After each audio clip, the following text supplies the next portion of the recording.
इस आदमी का मुक्का ध्वनि की गति से भी तेज था। सिर्फ एक वार में उसके चारों ओर की हवा फट पड़ी, लेकिन इतनी जबरदस्त ताकत के बावजूद इसका उसके प्रतिद्वंद्वी पर कोई असर नहीं हुआ। उसी पल काकी ने अपने शरीर के सभी 230 जोड़ सक्रिय कर दिए और इतिहास का सबसे शक्तिशाली प्रहार किया। जैसे ही उसे लगा कि वार प्रतिद्वंद्वी को हराने के लिए काफी होगा, अचानक उनके सामने 200 साल से अधिक उम्र का समुद्री सम्राट प्रकट हो गया। उसने अंडा लिया और उसे डोरी से लटका दिया।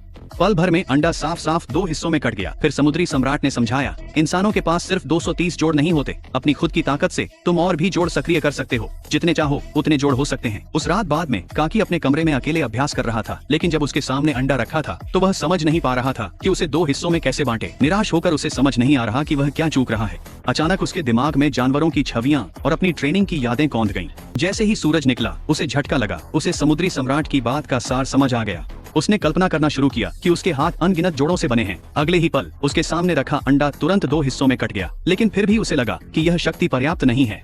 इसलिए उसने शरीर के जोड़ों को अनगिनत छोटे जोड़ों में बदलते हुए कल्पना की। उसके पैर उत्साह से कांपे, लेकिन उसने इसे घमंड में नहीं बदला। उसे समझ आ गया कि प्रतिद्वंद्वी को हराने के लिए उसे प्रबल शक्ति चाहिए। फिर उसने अपनी सारी ताकत जुटाई और अब तक का सबसे शक्तिशाली प्रहार किया। हमले की जबरदस्त ताकत से पूरी मंजिल के कांच चकनाचूर हो गए।